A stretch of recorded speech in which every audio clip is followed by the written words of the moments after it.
So thanks very much, Colin.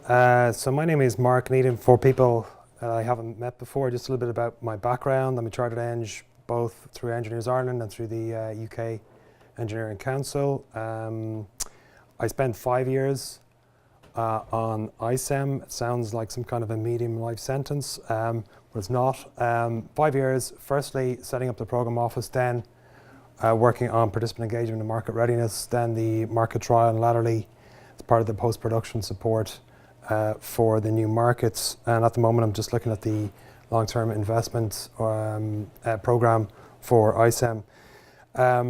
It's also my 13th year involved in the IET Ireland network. I think in that time we've done about something like 170 events. I know Chris and John and others were there, I think, right from the start. It's actually the first time I've ever spoken at an event. I've been MC and various other things.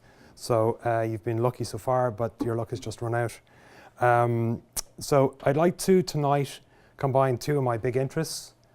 One is obviously my job and what I've been doing for the last 5 years. Second is big interest in history. So I'm going to put the two things together, and this talk is very much around the context of electricity markets. Where do they come from? I'm not a creationist by belief, but I am a creationist when it comes to markets. They just don't happen. So they have to be created by a designer of some kind. So I'm going to help you hopefully understand why we have markets, and also why do we have ISEM. And for people who may not be in the markets business, give a little bit of background to it, explain where it comes from, what the design is itself. And then actually, latterly, I'll just talk down through the project. It's a very, very large project. We've never really had anything as big like this on the island of Ireland. And I'll sort of take it through the main things that we delivered each year. Does anybody know who this is? Very good. Okay, that's always a good start. So that's Thomas McLaughlin. For people who've never heard of Thomas McLaughlin, he's a bit of a hero of mine. And just to tell the story of Thomas McLaughlin, in 1925, Thomas McLaughlin sat down with W.T. Cosgrove, who was then the president of the Executive Council in Ireland, which the role became called the Taoiseach later on. And he was 28 years old, PhD student out of NUI Galway, or UCG as it was at the time. And he managed to talk WT into giving him £5 million, which is equivalent today of getting Leo Varadkar to give him about 10 billion. Now he's 28 years old, and this was not even 2 years after the Civil War ended, so it's a pretty good achievement. And Thomas McLaughlin, what he was looking for the money for was Ardnacrusha to build the world's biggest hydro station. And the reason why he got it over the line, there's lots of reasons for it, but electricity is a basic need. If you're building a country, it is absolutely essential, and it's getting more essential. It needs to be reliable, affordable, and as we see later on, is sustainable. And the reason why I start here is that over time, markets became a solution for how to deliver this. I'm not saying it's the only solution, but it became part of the solution, and that's why we have markets. They don't naturally occur. There's something that have to be created depending on where you are in the time. Okay, so for the next 50 years on this island, it was about two things: getting demand up, because a lot of people felt that Ardnacrusha was too big and they couldn't get demand for it. And the second thing was getting it around the country. So you had things like the rural electrification scheme, which started the 40s, 50s. Does anybody know when that ended? 50s, no, 60s. Give a guess. 60s, yeah. I think it's 70s. Yeah, 2004. Yeah, so I think it was 2004. One of the islands off the west coast was connected up. Okay, so it went on a long, long time. So this is brings us to the 1970s. That's not Mammy Needham, by the way. So she would have a generator linked up. So basically, by the 1970s, demand had been stoked up. Most electricity systems were monopolies, and what happened in the 70s was the Arab countries invaded Israel in 1973. OPEC choked off supply. Oil quadrupled, and so basically the electricity system at the time was very carbon intensive, particularly oil and other things. So things shot up in price. You got inflation, you got a whole pile of things, you got strikes in GB, and so people started to look at you know, how do we deal with the whole monopoly situation? This is Milton Friedman. Okay, Milton Friedman was an economist and lecturer in Chicago in the 50s, 60s, and his idea was monopolies are bad. He didn't particularly like government, and so he came up with the idea that you really should sell off everything and make them compete in markets. What he didn't have was a sandpit or somewhere to actually put it to the test. Does anybody know who these guys are? Now, if you've drank with these guys, I'll be impressed with you. Mm-hmm. These were called the Chicago Boys, and they were a group of economists in Chile out of the Catholic University of Santiago, and they became disciples of Milton Friedman.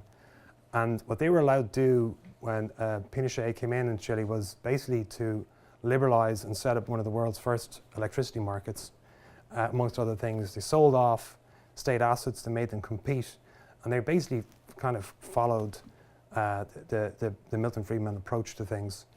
And all of this happened in a time in the 70s where you had strikes in Britain and around the world. So nobody else is doing it, but this became essentially the sandpit.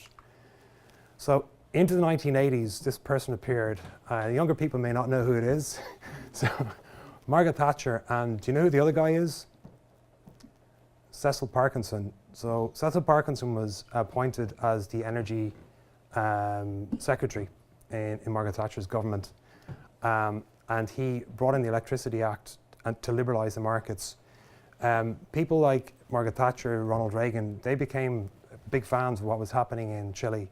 And one of the things they were learning about was electricity markets in places like Chile, and it was also in Argentina, the regime there. So what Margaret Thatcher did was effectively bring in the markets to this part of the world. So what happened in Europe, you might be asking. So the context there. So this is Christos Papoudis, who is Greek. And in the period of sort of the 1990s, you had the first, energy or electricity directive, which became known as the first electricity package. And very much what this is doing is lowering competition. So if people remember the sort of 1990s, it was a bit of a boom time. It was trying to get costs down. At the same time, demand was shooting up, so security was important. So again, you see the principle of reliability and affordability kicking in. You also start to see renewable energy sources. So our first wind farms on this island would have been in the early 90s, up there in, I think, Bellacarrig, or in that part of North Mayo.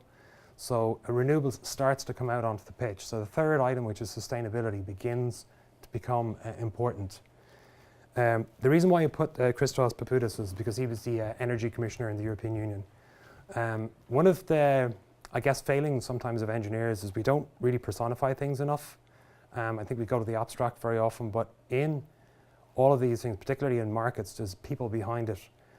So the European Commissioner, whoever it is, for energy becomes a very important player in how things evolve over the next 20 years.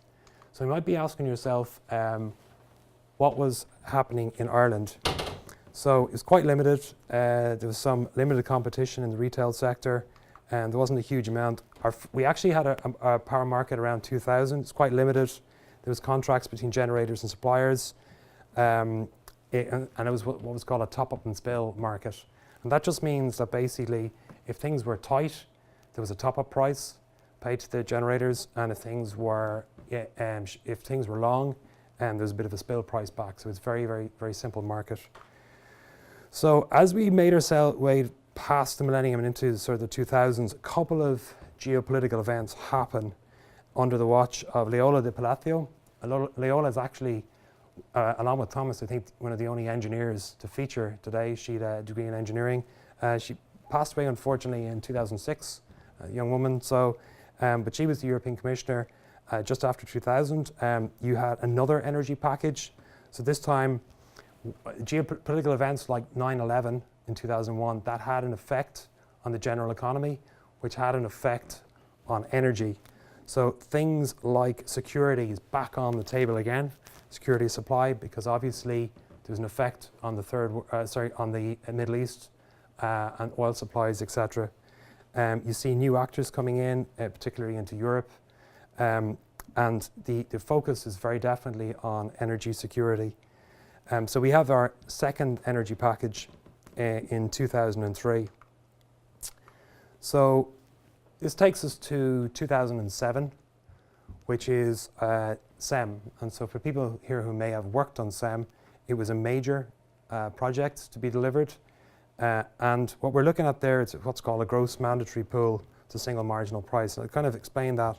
You have generators, and those are the people like ESB, Boardamona and others. They sell into a pool, and the suppliers like Electric Ireland, etc., buy from it. How this worked is what's single-sided, so it was just offers.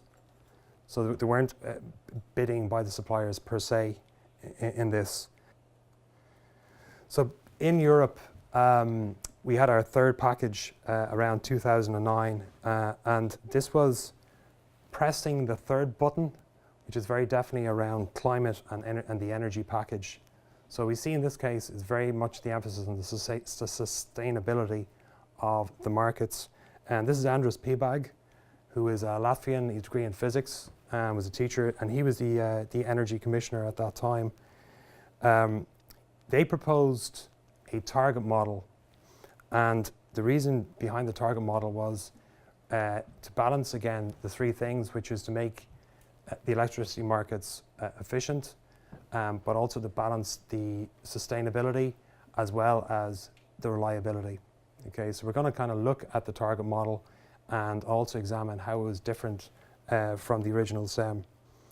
So the single electricity market, at that stage, after a couple of years, it became clear it was delivering unprecedented level of cooperation, and there was mandatory trading from the various players.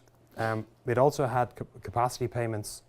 So the reason why you have capacity payments to participants is this idea of reliability over the long term. You want to make sure that you have enough, and I'll explain that a little bit later on. The issue with the SEM market at the time was it wasn't really compliant with what Andrus wanted in terms of the target model. Okay, so work was going to have to be done. It was seen as being very transparent. It was seen as being quite successful. It was one market on the island, but work had to be done. So if we compare the target model with SEM, so to explain this, you had forwards, bilateral contracts in SEM. You had day ahead, intraday and balancing. To explain there, day ahead is essentially your bidding today for electricity that's delivered tomorrow. You had a single day ahead market, and then you had some intraday markets. After that, you had no balancing market per se. That's for the last hour per se. There was that wasn't in the model. So, and then in the target model, you had a single platform for cross-border capacity and a single coupling algorithm. I'll explain what that means, and you have the concept of continuous trading.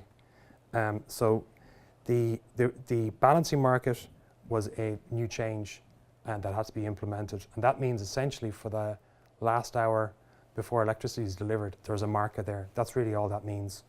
Okay. Okay, so we move on to another commissioner. This is Gunther Oettinger. And so Gunther Oettinger's idea was to remove all barriers in the internal energy market so that energy can flow freely everywhere in the EU. So on top of the, I guess, three core elements of reliable, affordable, and sustainable was the idea that things should be interconnected.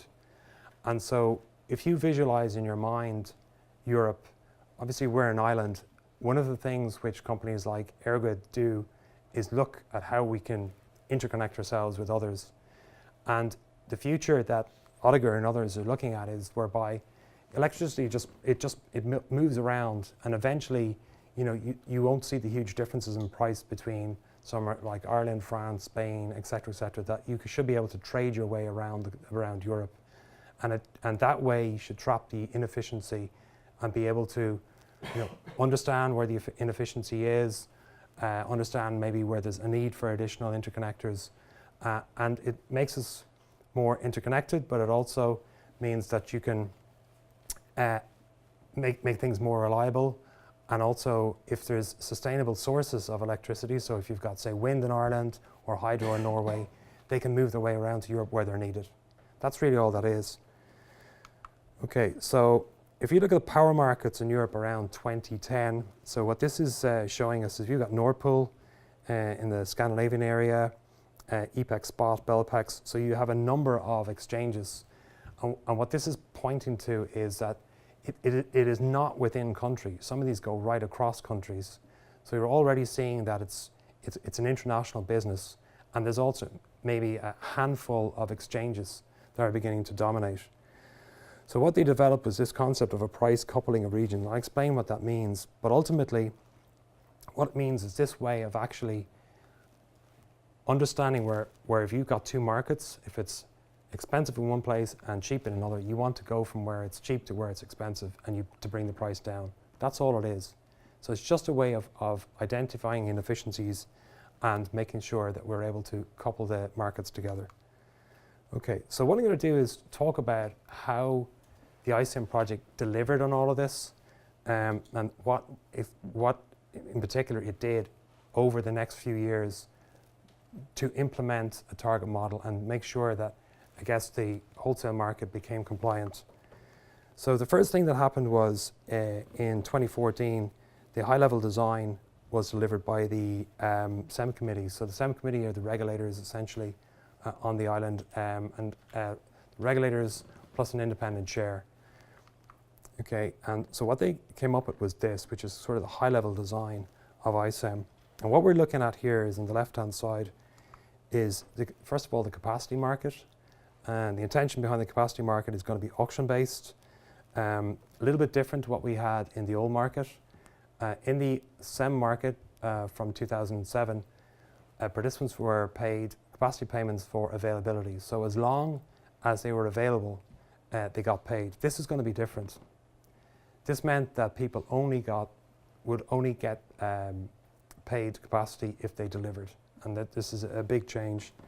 It also meant there was going to be options-based. So what that meant is, and I'll explain later on, if they didn't deliver and they should, then they'd have to pay something back. Okay. So why do we have capacity payments? Okay, so if you imagine you've got your orange line there, that's your load, and then you've got your capacity, you need to be able to protect yourself against extreme loads. So on the island of Ireland, what we've seen, particularly in things like the late 90s and right up to the top of the Celtic Tiger, was an increase in demand. So this becomes, I guess, a risk to the security in the long term, and hence the idea that capacity and the capacity payments, for many people see it as being an intervention in a sense. It's not actually part of the target model, but for an economy and a system that is growing in demand, it makes sense. Okay. So the way it works is it's an auction-based approach. So if you imagine, you look at your demand curve there, that comes from the regulators.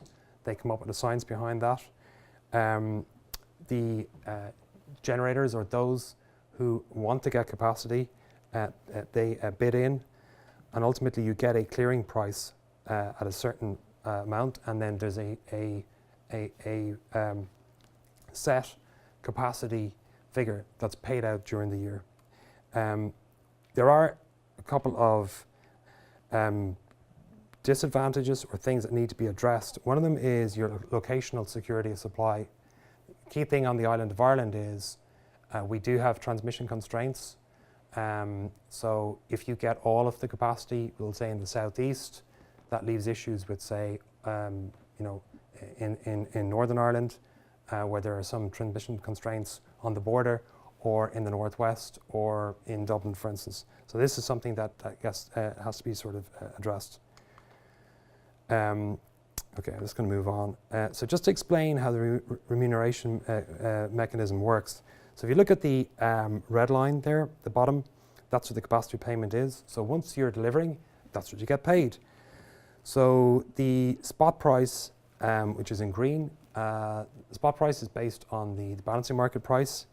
So if that price goes above the strike price, which is set at about 500 euros, the person who has the obligation end up paying that back.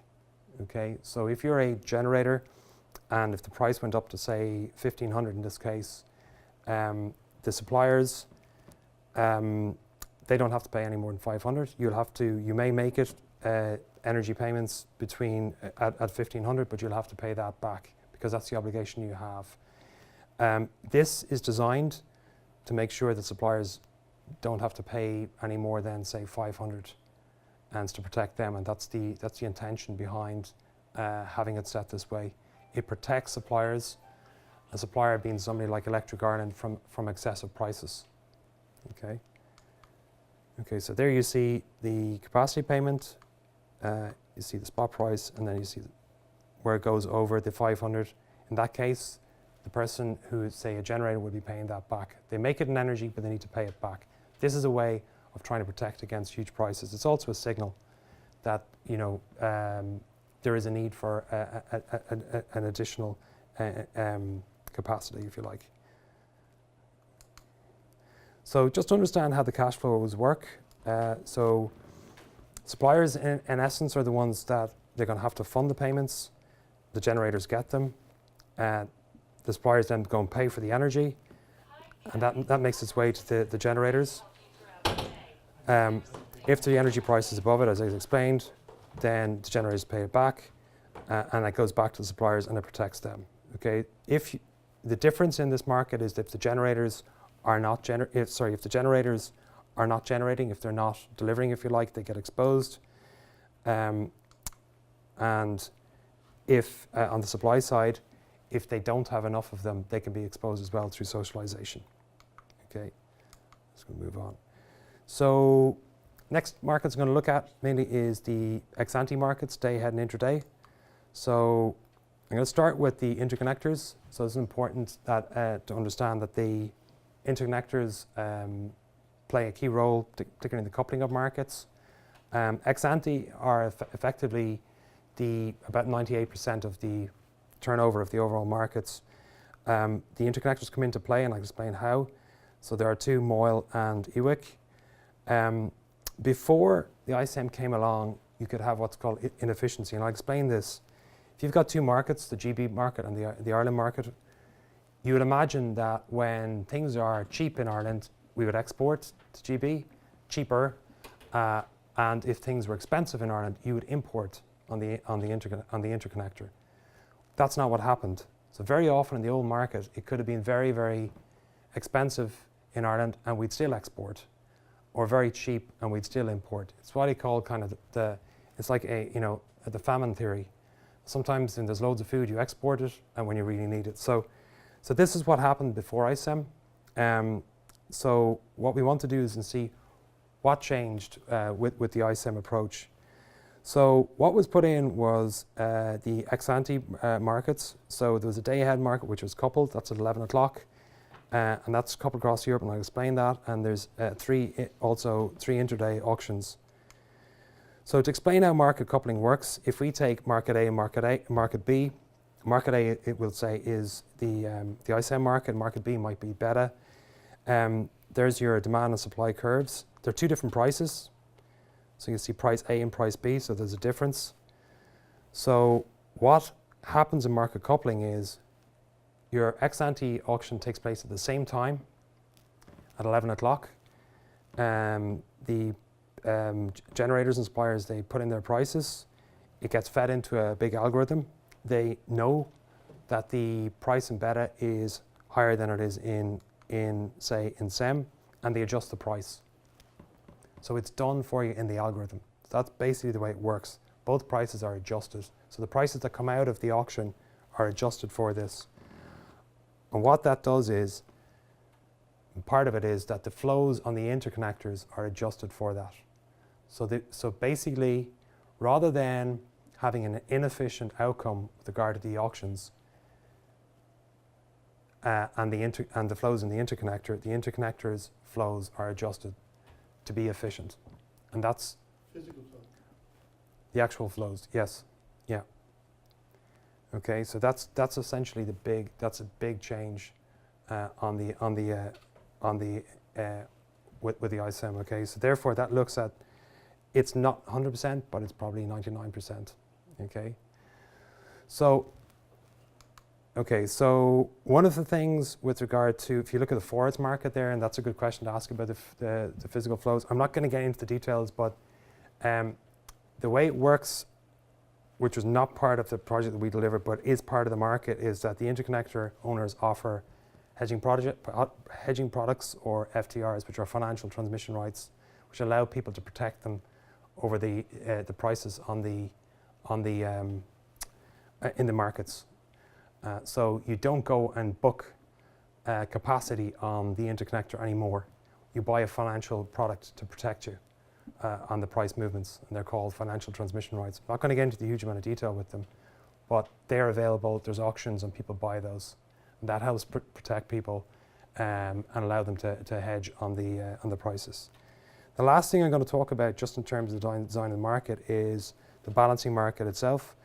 So, important aspect of the balancing market is, this is, if you imagine you're trading and you're buying and selling, you go into the ex-ante markets day ahead and some intraday, there's always a gap. There's always something changes.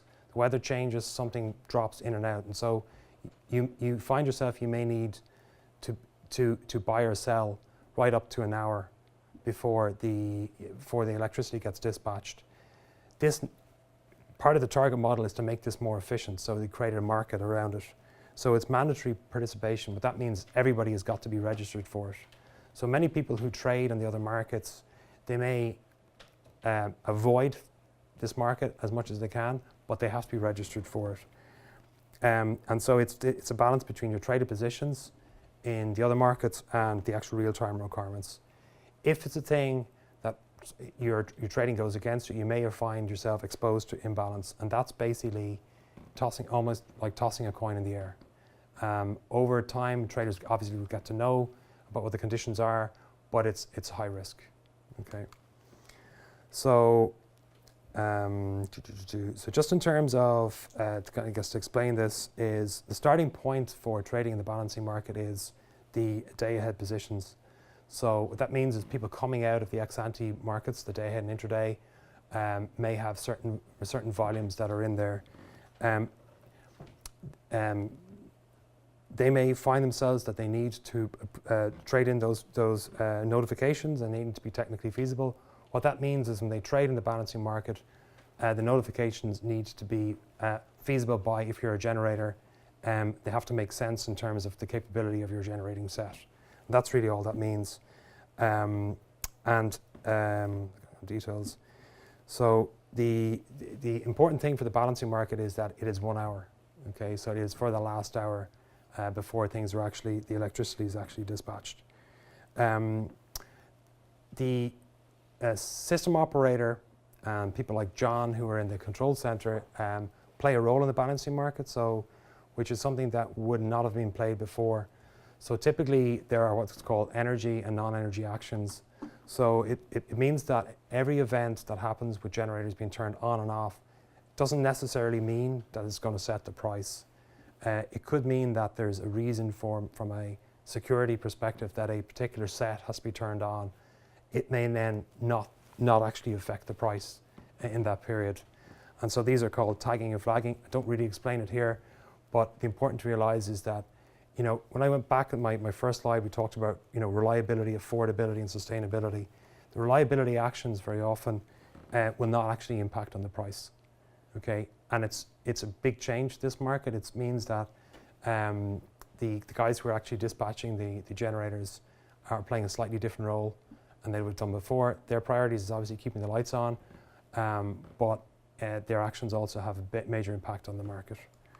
Okay, that's going to move on. So just in terms of what was happening in the project, so we would, at this stage, at the beginning of 2015, we had a high-level design, which we've gone and had a look at.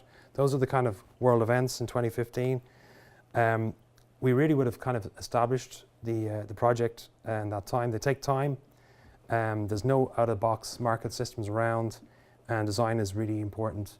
But I think the key thing is stakeholder engagement. We'll kind of talk a little bit about that. What we came up with our regulators was an agreed approach. That was between the two TSOs in the island, Sony and EirGrid, and the two regulators. It was a massive project. The reason I put this here is not for you to read every box and understand it, but just to understand it's really, really broad and really, really deep. And there was a huge amount of work done. This is Euphemia. By the way, there was a saint called Euphemia, but it's not Saint Euphemia. It was the pan-European hybrid electricity market integration algorithm. That's where it comes from. The kind of work we would have done back in 2015 was looking at the particular algorithm, trialing it, etc. That's the algorithm that's used for the market coupling that we looked at a few minutes ago. So 4 years ago, this is the kind of thing we've been looking at. We wouldn't have applied it yet. And it was, in many ways, it's the early stages of the project. World events in 2016, you can see you know who was elected and other things. Essentially, okay, sorry, I wanted to have a quick look here. Just in terms of the overall look at the project, a lot of the work in 2016 was around the market design, rules, licensing. We started to do the overall solution design, which I'll talk a little bit about. A little bit about the regional coupling, which I talked about earlier on, and how the markets are coupled together, and also the capacity work. This is all kind of going towards a market trial, which was going to be taking place at the end of 2017. Let's talk a little bit about that. One of the key things in the project of this size is liaison. So it was 4 or 5 major liaison groups. One of them was around the project managers across all the different organizations, the business liaison, technical liaison, and then later on was around market trial. Is one area that I was involved in. And the key thing in these projects, I think, is that people come from different perspectives, and it was really important to bring people along, be very open about it. It's a very complex project, and the complexity, were around technically, it was very complex, but also the fact that we'd strategically gone for a big bang, which it meant developing all these markets at the same time, developing all these systems. It was a huge cost on the participants as well as ourselves. So, and there were challenges along the way. So one of the key learnings was you either try and hide it, fix it, and then tell people there was no problem, or you're quite open and let people know about it. And we chose the latter strategy. I don't envisage doing much on this, just to explain it, but this is sort of the solution we came up with in terms of delivering it. The point I have here is that the yellow box was the ex-ante markets that we talked about earlier on. The red is the system operator. Blue is the markets, and then there's sort of the interconnector. What's key here is that all of these had to integrate, and interconnection was really important, because if you're going to deliver a market that's renewable, if you're delivering 5-minute prices, as well as wind that's almost in real time, and all the energy management systems and everything to go along with it, you have to connect them all together. And this is a very simple view of what we did. That creates huge challenges, and it also means that things have to be done virtually like in real time. And it's one of the questions being asked: why did we have everything so interconnected? If you're running a system that has up to 65% wind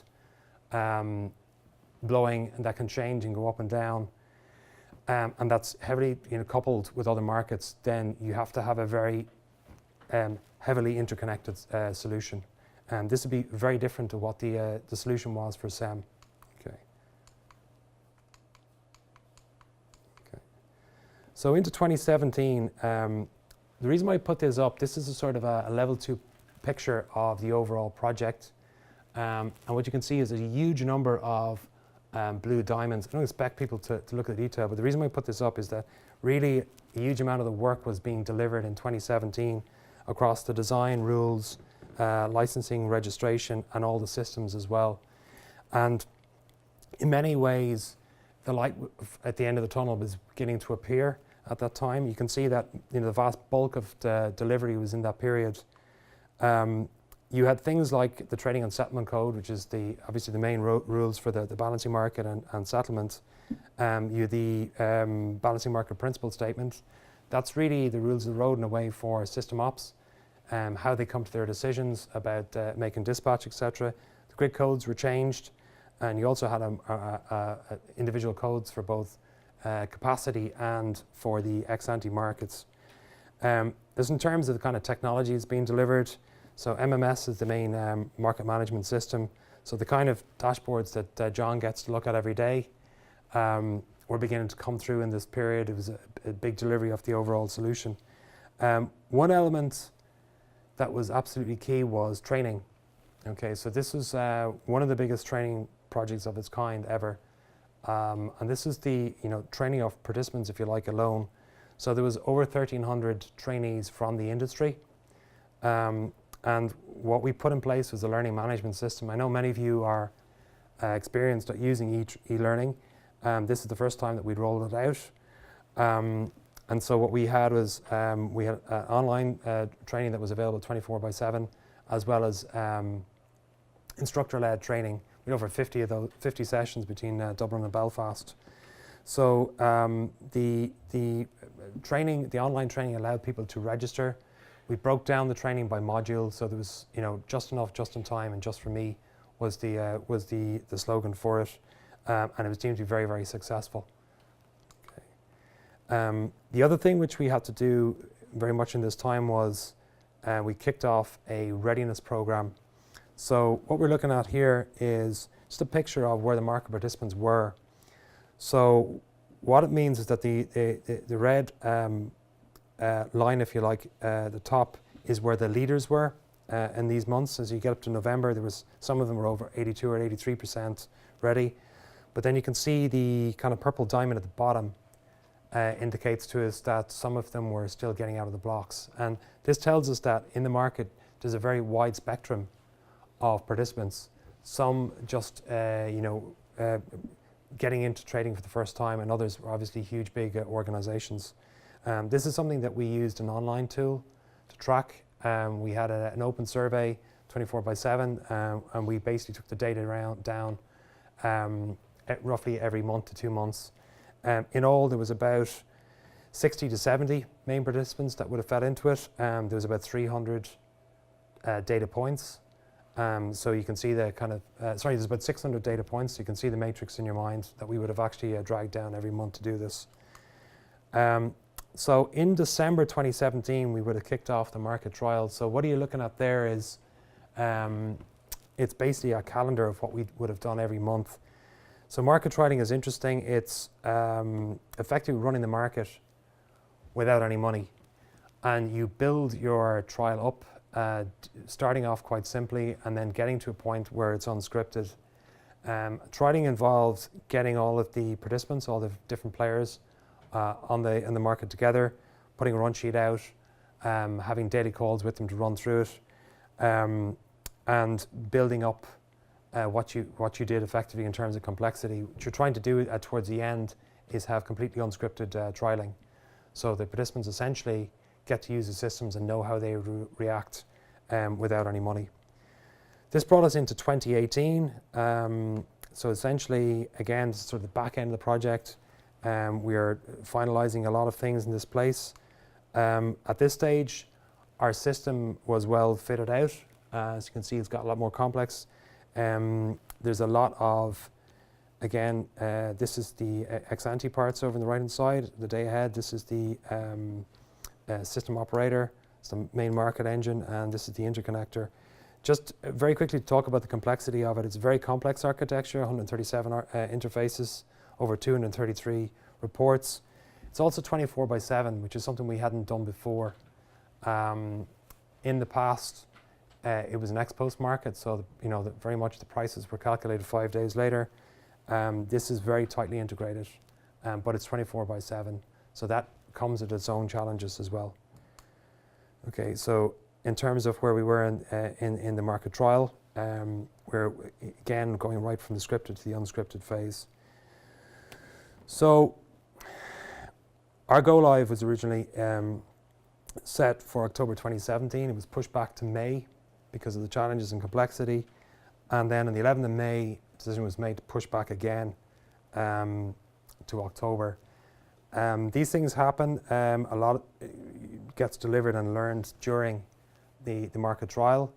It was understood that the systems would go live with some defects, but they would be managed through. One of the key things about the philosophy, I guess, of the project was to be very open with people about what the systems were. Okay, so it meant that every day there was, up to 3 calls a day with participants, sometimes 7 days a week.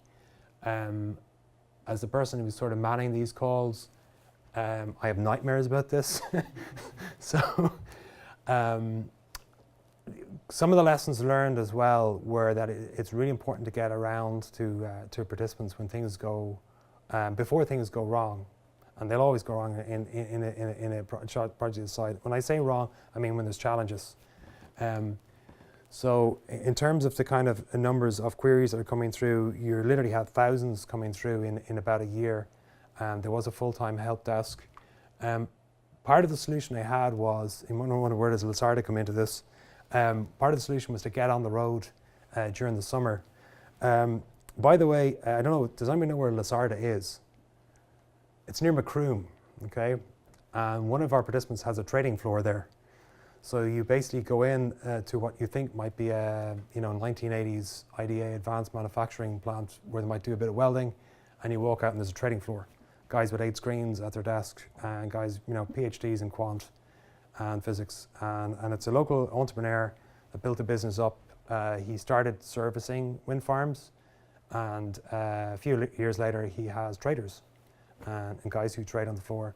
So he went to meet those guys, full settlement and the whole works. So the miracle of markets makes its way to places like Lizarda in County Cork. So I think it's very interesting to get around to people. It's one of the most interesting things. Certainly my participation in the project was to get out and see it from participants' eyes.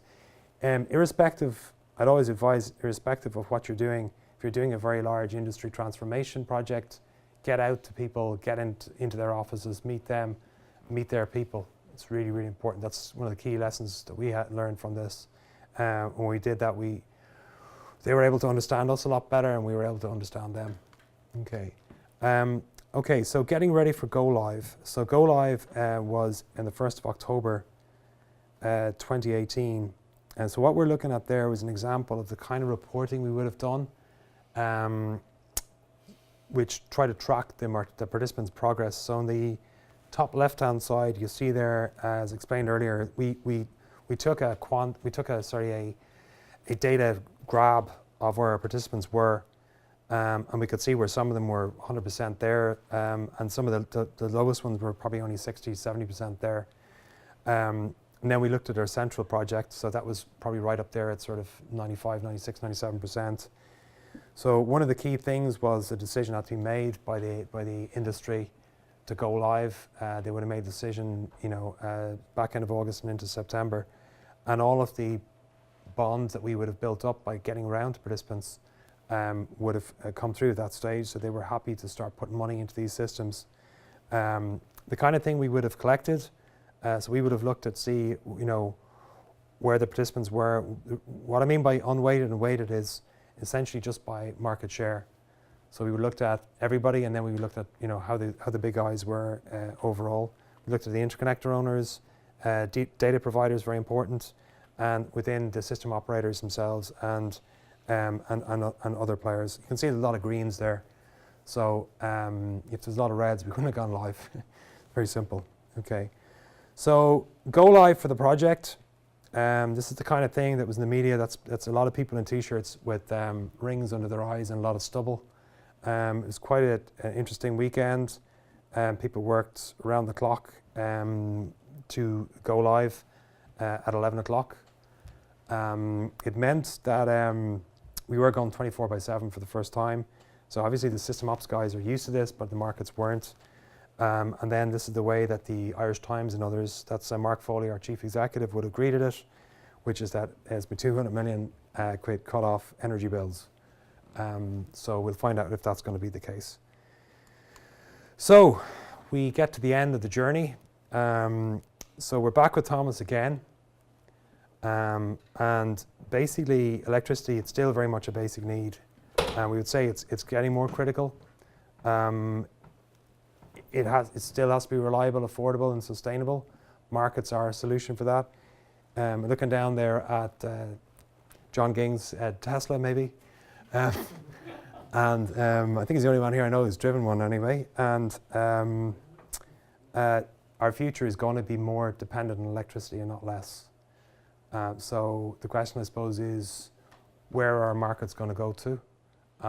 My guess is that they're not going to sit still, and they're going to continue to change. So that's it, folks. So thanks very much.